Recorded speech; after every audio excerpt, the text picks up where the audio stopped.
morning. You're listening to Insurance Matchmaking, your path to health, life, and Medicare coverage with Matt Libby Insurance. And now, sharing his knowledge, here's your host, Matt Libby.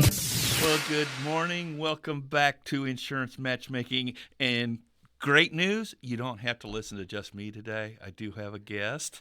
I have Miss Rachel Steidl here. I want to make sure I say this right. Friends of Putnam County, or I already screwed it up. Go ahead. Okay. I'm with the Friends of the Cookeville-Putnam County Animals. I knew that. I thought I was switching the order. That's why I've got her here. And we will also talk about. She is also that's her passion. Correct. Her vocation is she is a financial advisor with Edward Jones. So that's right. We have to have a day job. Yeah, and I used that term yesterday when I told Bree you were coming out. Said we were going to talk about your day job. She's like, day job?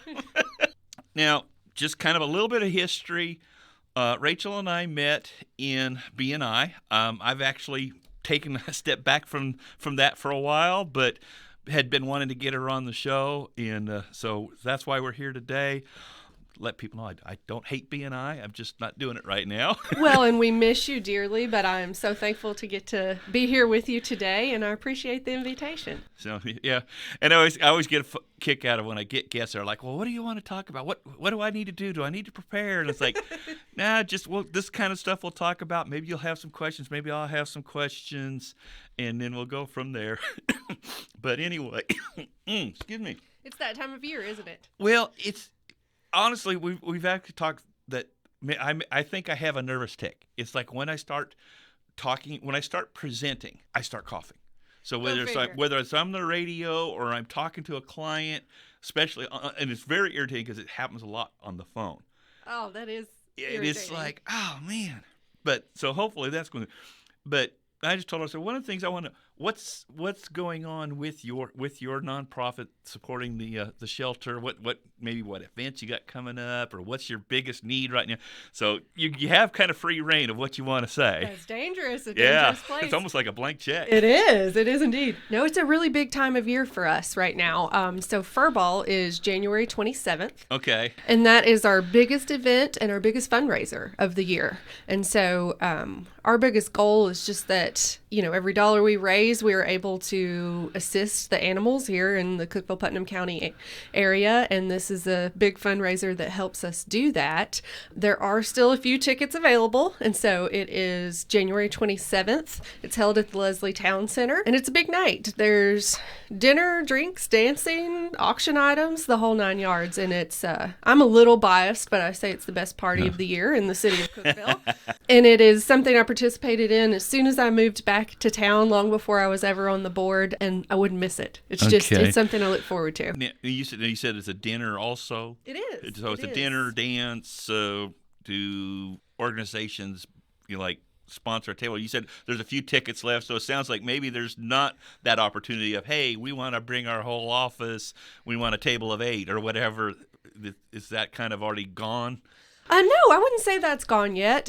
We would certainly do everything we can to work on setting up a table for someone. We do have sponsors for the event already, and invitations and everything have already gone out. But certainly, if a business wanted to come and have a table, we'd love to have the local businesses and kind of show them what we do and how we're able to help. And businesses are some of our greatest supporters over at the animal shelter, and so we're so thankful for those. Right. Now, I know with shelter in any nonprofit, you're always looking for volunteers. Always, and I'm so glad you brought that up. My president, Sarah, I talked to her last night, and I said, here's the things I'm thinking that I'll talk about. Is there anything else you want me to be sure I say? And she said, well, we always need volunteers. And I said, you are so right, we do. And we're really lucky in this area that it's a little complicated to volunteer with animals because we want to be sure we're safe, right? For ourselves and for the animals there.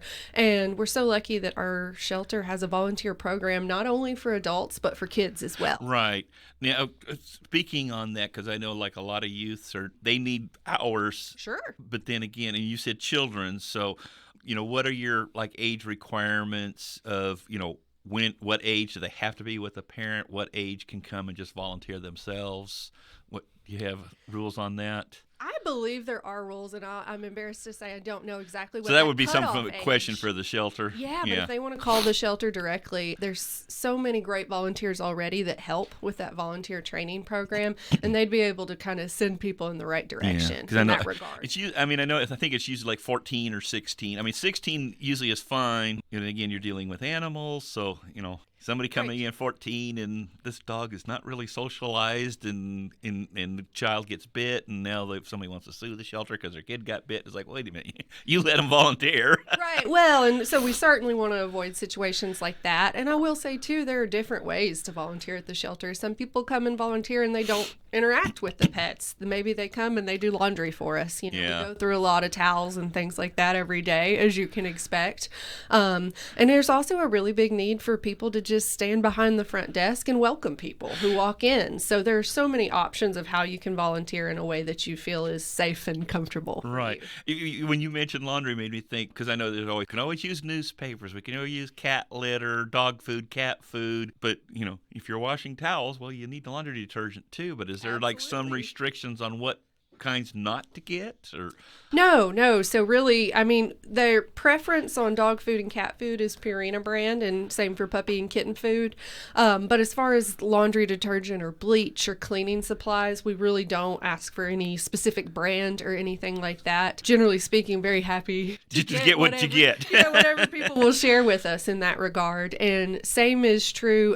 We'll take people's used towels, their used sheets. Again, we go through a lot of them, and they get washed very often, so they start to wear out. So sometimes people kind of having that new year, new you, cleaning out the house vibe. There's probably lots of things in people's houses that the animal shelter would be delighted to have. Now, I know people. This is a question a lot of people ask, and it's always a touchy subject. Is our shelter or isn't a no-kill? I always tell people, and it's a difficult question to answer, right? Nobody likes to talk about that. Right. But we're about as close to a no-kill shelter as you can get. Yeah, it's just when you get overcrowded, you have to do something. Well, and not so much that as if an animal comes in and is injured beyond the point that it's ethical to keep that animal alive, or if there are dangerous situations and things like that. It is an unfortunate part of the rescue and the shelter world, but we are not, there have been various different things and concerns set around town, but we are not a shelter who's, a litter of 6 puppies come in and we're just going to euthanize them because we don't have space. It's not one of those situations. Yeah, okay. It is more of and unfortunately we do have dogs and cats get dropped off that may have been strays, or even unfortunate owner surrender type situations where their health is just not in a place that it's ethical. Okay. Now, does the shelter do anything with like foster animals? I know sometimes, or is it just basically kind of like you either have them at the shelter or they're not? No, or do you work with like foster groups? Yeah, we work with the independent foster groups, and there's several that are so vital and so helpful to the shelter, particularly with cats and kittens. We have some really active fosters around here that help us with that. So the shelter itself doesn't necessarily place animals in a foster situation, but we do work with local organizations that help foster. Okay. And we're thankful for that. Right. Now, do you have other kinds of animals at the shelter, or is it just dogs and cats? We do get some other kinds of animals on occasion. I think a big one I see are like hamsters or guinea pigs. I know I've seen a rabbit or probably multiple rabbits come through the shelter and things like that. It's certainly more rare. I would say the largest part of what we do is certainly to work with dogs and cats, but several times a year I see guinea pigs or hamsters and things like that that have come through as well. Oh my gosh, I saw a reel on Facebook, Instagram, one of same thing really, but these people had it was like a shed. It was almost like like the size of a tiny home. Okay. It was full of guinea pigs. Whoa. The guy comes up. He's like, you get those like bags of salad at Sam's or the supermarket that's already pre-made. Sure. This guy had a wheelbarrow of salad. And he had not a snow shovel, but kind of like the wider, like a size shovel you use for like cleaning out a barn stall or for shoveling coal, that size shovel. And it looked like it was plastic. It matched the wheelbarrow. But like he walks up to the shed, everything's quiet. He knocks on the door, and he just starts hearing all this little squeaking. And he opens it up, and the place is. And I'm thinking about this. And actually, what they said was that they foster and they do rescues. Okay. It's just like they love guinea pigs. So it wasn't just it looked like a hoarder situation of, these, you always like the old infamous crazy cat lady. Right. And it was like, no, it's just they love guinea pigs and people get them and they find out they're, same thing, any pets. Not a good fit, It's more work than they thought it was going to Sure. be. And I was like, that's a lot of guinea pigs. It's so good that there are people like that out there, though, right? I mean, nice to have someone who's just focused on that one type of animal and says, I'm going to do everything I can to help them. So how long have you been working with this group? I have volunteered with the group, I guess, for 4 years now and been on the board for 2 years. Okay. So I just moved back to Cookeville 5 years ago. So I've mostly since I've been back, I've been Okay, with gotcha. it. Yeah. Now, what got you interested in it? Just because you're an animal lover, or you went to the, you went to, and I know you have a lot of pets. You have is it a Newfoundland? No, my best friend has a Newfoundland. I call her my god dog, but I have a golden retriever. Golden retriever, okay. And the love of animals is certainly what got me interested. Probably a self-proclaimed crazy dog lady. I'd have 10 if it was reasonable at all for me in the life stage I'm in. Someday that will be me. My retirement plan is me and about 10 golden retrievers. Oh, so wow. we'll see how that goes. But no, and then actually my first interaction with the friends group here was attending Furball. Somebody invited me to Furball, and I was just so intrigued by everything they did and what a grand Now, scale do you they put do it on kind of a little bit of a info program? Yes. For that? Yeah, so we don't make them listen to us for too long. We try to let them have as much fun as possible. But we do present and kind of show some of the things we did throughout the year last year and talk about some of the things we look forward to doing this year. Awesome. All right. Well, just trying to think other things before we kind of transition. Sure. May I? One last thing. I think another kind of a unique need the shelter has right now. A new law was passed in July of last year, and in order for people to have outside pets, they do have to now legally have to provide them with adequate shelter. And so we are having situations in Putnam County where dogs are being taken to the shelter because they don't have a doghouse right now. Yeah. And so legally they have to be surrendered to the shelter. And so we at the shelter would love to find ways to keep those dogs in their current homes. A lot of them have loving homes, and maybe finances just aren't in such a place to be able to afford that right now. So any used or new dog houses, the shelter is taking those as well to try and get people to be able to keep their pets in their home. Yeah. And you made me think of when you mentioned that like when the sign on the car says, the air conditioner's on, and he has treats and water, and then they pull back and it's the husband waiting for the wife in Target. But he might need a doghouse on occasion too, Matt. I don't know. But like people who have huskies, it's like, you might have a doghouse, that dog, and they're not going to use it. They're never going in that thing. It's like they love being in the cold, and we've got some really cold weather coming up here in the next week or so. We sure do. That even huskies want to get inside, but sometimes that just because you see a dog not in you may not see a dog house, or maybe they're just out hanging out. Now, I guess, is it just like, but if they're overnight, so like if you got a dog that's in the backyard while you're at work, is that one of the requirements, or is just if they stay out overnight, they have to have a dog house? Because again, like a husky, we rarely get cold enough in Tennessee that's gonna affect a husky, and that dog may stay inside mostly, but is outside while you're gone for the day, or they want to be outside because they don't want to be cooped up.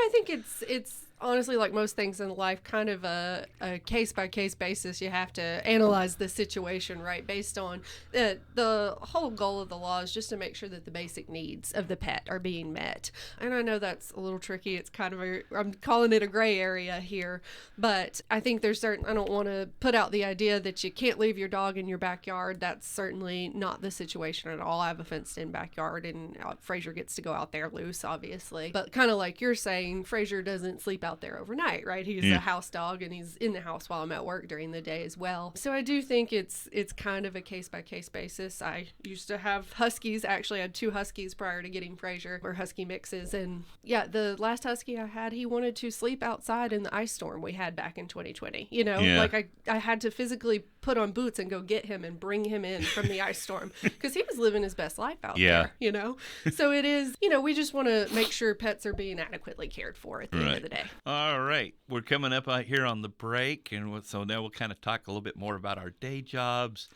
But when we come back, I've got to ask how the name Fraser came about. So stay tuned, and we'll be right back. This is Marvin Long, your local Twin Lakes Business Solutions consultant. Between college visits, applications, and securing financial aid, we know that preparing for college can be stressful. That's why Twin Lakes is here to help. Twin Lakes is proud to partner with the Foundation for Rural Service to offer scholarship opportunities for graduating seniors. Visit twinlakes.net for more information. Don't wait. Applications must be submitted by February 16th, so apply today.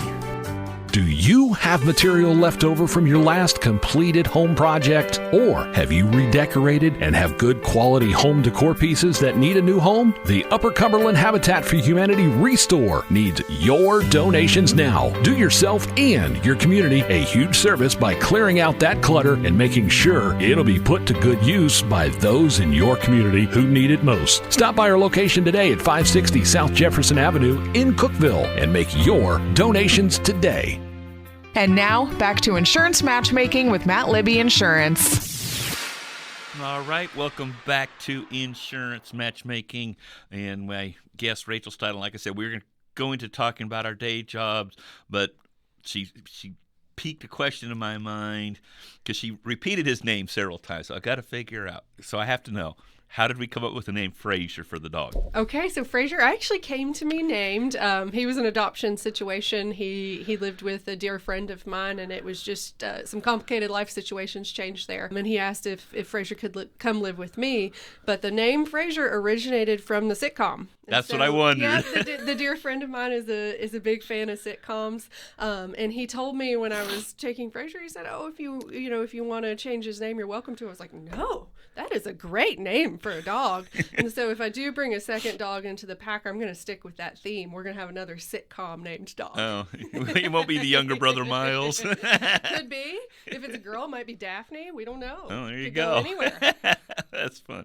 So as I mentioned, we're going to kind of talk about our day jobs because the show is Insurance Matchmaking, by Absolutely. the way, after all. So Rachel, you and I do some things that are similar. Most of the time, Sure. we're kind of opposite. I mean, as I always talked about, when I was in B&I, it's like anybody that's in the financial, we all do something with life insurance. It overlaps in some form or fashion. But Sure. but what I love about when I meet with my especially my financial planner friends, they don't do health insurance. Nope. It's like AC. Oh no, call Matt. I don't I'll deal Absolutely. with that or Medicare. So and usually some of my best referral sources are people in the financial world that don't do that, or other insurance agents that they might do home and auto, they may do life insurance, they may do financial planning and annuities, where they're like, I don't want to do anything with Medicare. So they're end up being great referral sources, and it's a value add for them because they can say, hey, I know somebody can help you with that, and so you're still that resource. I mean, I had somebody client call and said, hey, I got a friend, or maybe it was her, but needing to try to get medical power of attorney and who to talk to on that. So we get those referrals. In your world with financial planning and that, what is maybe one of the bigger, I don't say roadblocks, but challenges you end up facing when it falls into like that health insurance realm of what do you find as a challenge of, we got to find a solution here for you? Well, I think the biggest thing for me, top down picture wise, and I think it's part of why what you do is so important and so key, is we can do all the financial planning in the world. We can talk about our goals, prepare for our goals, and even be on track to meet our goals. And it just takes one bad incident in someone's life to totally derail that, whether it's some sort of diagnosis health wise, or it's a car accident or whatever it may be. All the planning in the world monetarily can't cover what insurance can. And I think that's generally my question. Once we get through all our financial planning, I say, okay, well, what's the one thing that could make all this go wrong? And sometimes clients have the answer and they say, health issues or whatever it may be, or one of the spouses unfortunately passing away, whatever that may be. But I think looking to that health insurance piece and that life insurance piece is so important to protect the hard work clients have done.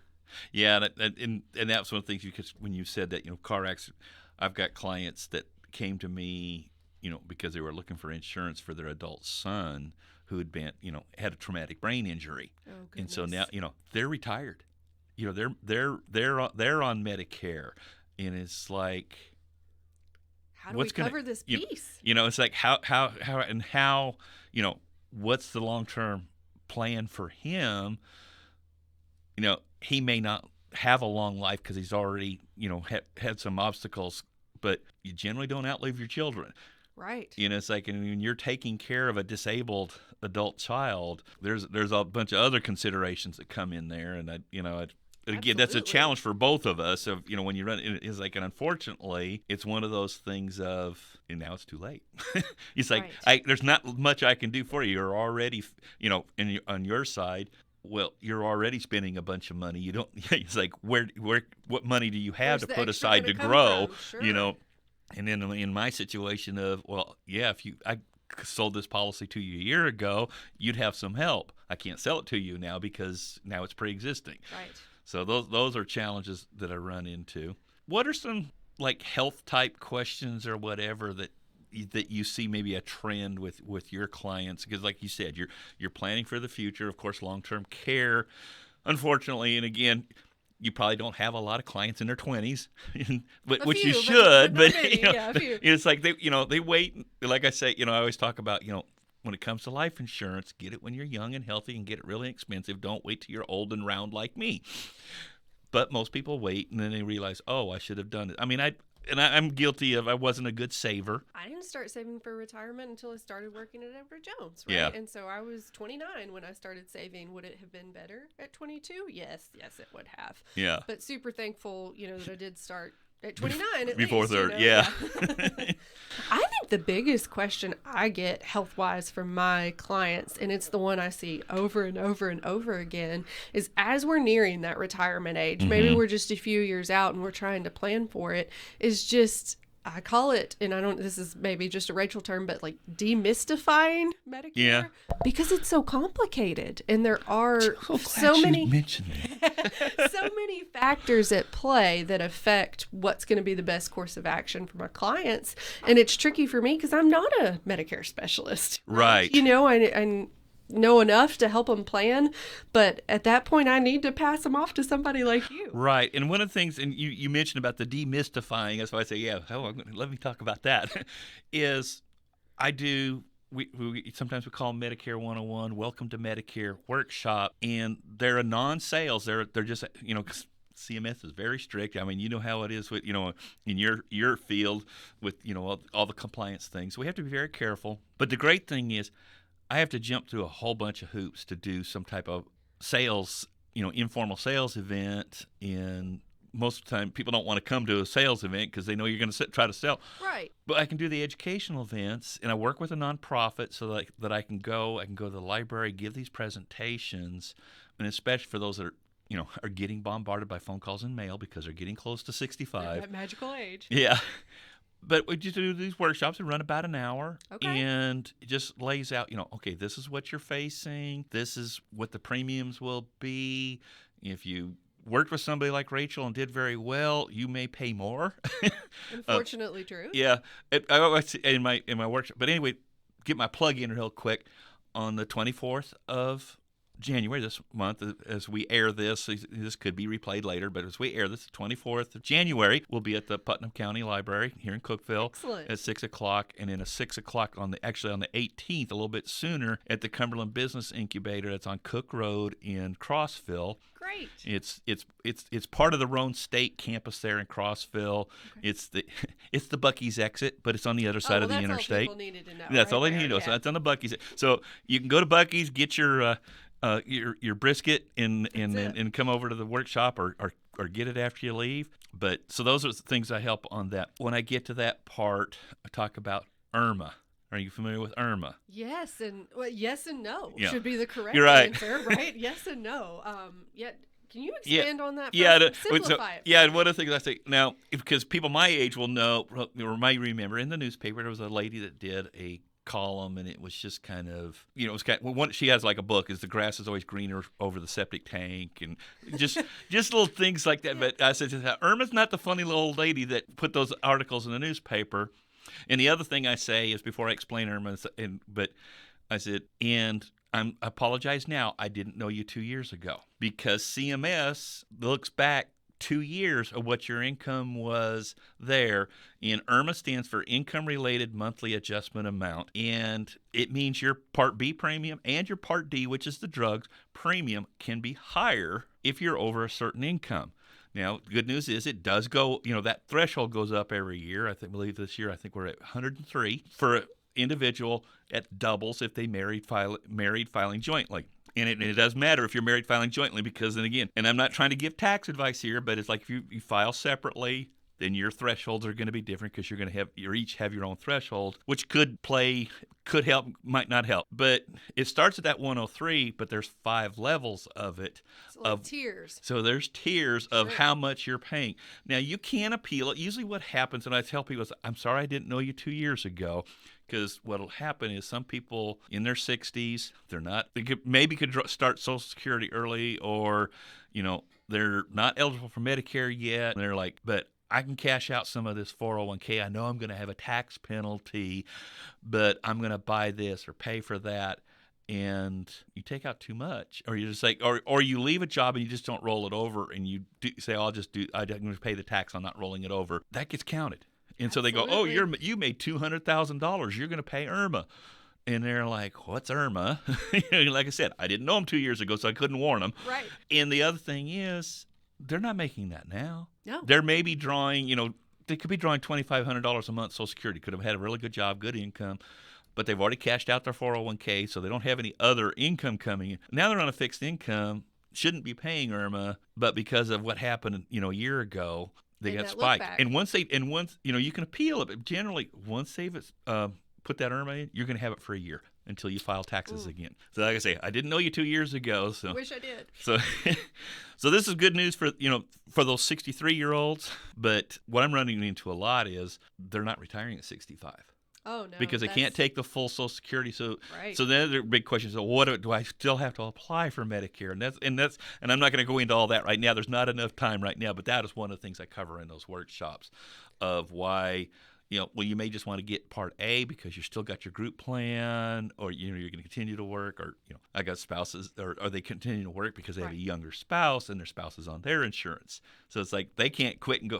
Now, generally, if it's the reverse, if the spouse is the one turning 65, it usually makes sense for them to go ahead and go on Medicare and come off their spouse's insurance, because it usually costs less. Well, I think if you can clear up one thing kind of that you touched on for just a second there for me, is this a situation where if someone has already, say they're 66 and they've already, done their part to enroll in Medicare, but they're up for their next year, is that still something you can help them with? Oh yeah, and there's a big confusion on that. In the fall we get all these commercials because that's the time to change your Medicare Advantage and your Part D drug plan. That falls under the Medicare Advantage. The Medicare supplements, I get a lot of calls. It's like, people, well, what's my Medicare supplement look like? And it's like, you have a Plan G. Have you gotten a notice from the company saying you got a new premium? It doesn't change. There's no re-enrollment period for Medicare supplements. Once you sign up for one, it's guaranteed renewable unless the company goes out of business. Gotcha. So, but the other thing on that, you can change your Medicare supplement anytime during the year. So what happens is, because they do go up, the premium on those go up each year. So somebody gets their, maybe in July they get their premium notice and it's going up, 14.5%. They just keep going up, keep going up. If they're healthy, they can switch to another plan. Time to shop around. But if they're not healthy, they may not be able to shop. Gotcha. And they may have to wait for the enrollment season and pick up a Medicare Advantage. Because that's what I run into a lot of times when they're, people are getting around 80, late 70s, 80. Those premiums gotten so high, now they start looking at the Medicare Advantage because you can get those as a zero premium. But as I tell a lot of people, they are pay as you go. And wow, we pretty much... Did we do it? We're about out of time here. Again, Rachel, how do people contact you, day job, and the Friends of Cookeville-Putnam County Animal Shelter? Sure. So day job wise, I'm at the local Edward Jones office over on Neal Street, 931-526-2565. And then as far as Friends of the Animals, a great way to track us down is on Facebook. And we would appreciate it so much if you'd give us a like and a follow there. There you go. All right. So I'm still working on a guest for next week. The one person I thought I had lined up is going to be my first guest for February. So If you know someone that'd be great on the show, have them give us a call. Go to insurancematchmaking.com and suggest a guest. But until then, see you next week. See you on the radio. Thanks for having me. You've been listening to Insurance Matchmaking with Matt Libby, your path to health, life, and Medicare coverage with Matt Libby Insurance.